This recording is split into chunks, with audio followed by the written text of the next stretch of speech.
Catherine O'Hara. One after another, decade after decade, her characters lit up the screen. From SCTV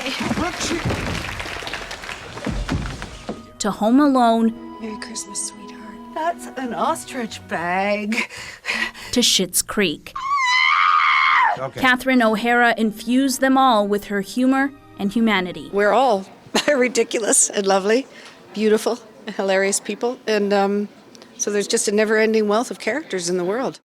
O'Hara's representatives say she died Friday in LA after a brief illness. Shocking news that ripped through the industry. Hearing that this morning, like, absolutely rocked me, and just, I don't know. She's someone that even if you didn't know her, you felt like you knew her.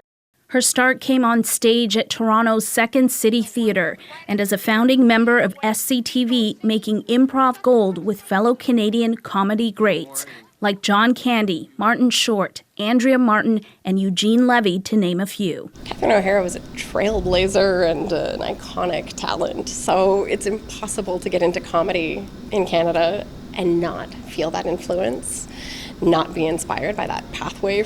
A path that crossed back and forth between TV and films like Beetlejuice. I will go insane and I will take you with me! Michael Keaton wrote on Instagram, "She's been my pretend wife, my pretend nemesis, and my real-life true friend. This one hurts." I manned that front desk with... But long after those turns came a career resurgence with longtime collaborator Eugene Levy. Schitt's Creek earned her Canadian Screen Awards, a Golden Globe, and a second Emmy Award.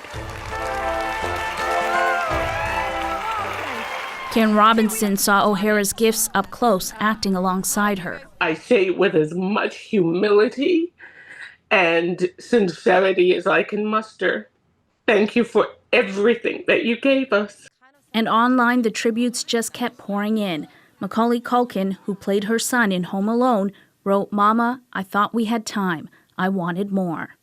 Seth Rogen, who recently worked with O'Hara in the studio, wrote, "This is just devastating. We're all lucky we got to live in a world with her in it." That world now dimmer for many. She leaves her husband and 2 sons and a world of adoring fans.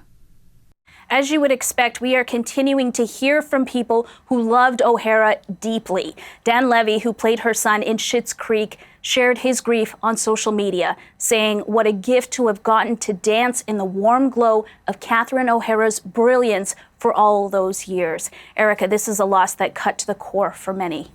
And Magda, you were at Second City just after the news broke. How is Catherine O'Hara's influence still being felt there? You know, her roots run so deep there. You see her pictures throughout the hallways, but her contributions continued. I heard today she was still involved as a member on an artistic advisory board, and she would come in and she would speak with emerging artists, not just here in Toronto, but in Chicago too, giving back where she got her start. Such a loss. Thanks for this. Magda Gabrisalasa in Toronto tonight.